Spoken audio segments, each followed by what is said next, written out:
Feeling wonderful. Let me hear you say, do you? Do you? Exactamundo. Everybody in the poetry world, they say, you know, what's up with the multicultural microphone? What's up with this whole show? And it's for singers, it's for musicians, it's for poets, it's for people that just have something on their heart that they want to share. I've even had tap dancers come out and say, you know, can you move the tables back? We want to tap dance. I said, whatever you want to do, this is your stage to do it. So I'm going to start off with a spoken word piece. And I want to give a round of applause for someone that was on the stage yesterday. Poetry Matters, Mr. Lucinda Clark in the audience. She's been coming to my workshops and she's been doing wonderful, wonderful poetry. This is one of her favorite poems, Cinderella Speaks Out. Well, before I start, how many people know the story of Cinderella? You know, with the glass slipper and everything like that? Okay. This is a poem. If Cinderella had a therapist, this is what I think she would tell the therapist. They locked me away. My wicked stepsisters deemed me unworthy and sentenced me to solitary confinement. I was trapped under the floorboards of the basement, beneath their feet. For years I felt I belonged there. Their jealousy, a boiling cauldron of hate, stirred my stepmother's careful prodding. No one was to ever know I existed. I had a roof over my head, and any complaints from anyone other than the dust mites that collected in the corridors would make me ungrateful and subject to punishment. Them haters never saw it coming. I cook for them, clean their home. I was a beck and call maid with calluses on my overwashed dishpan hands to tell my story.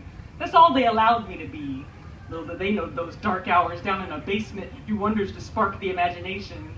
I could have rebelled. I could have let my Fantasia dancing broomsticks, mice, dustpans, and such haunt their living nightmares and cause constant internal insanity, but I resisted. I am a lady. There's no need to upset the hands that feed you. Oh, the bibbidi-bobbidi-boo of my wishful thinking. Fairy godmother, where were you when I first moved into this horrible situation?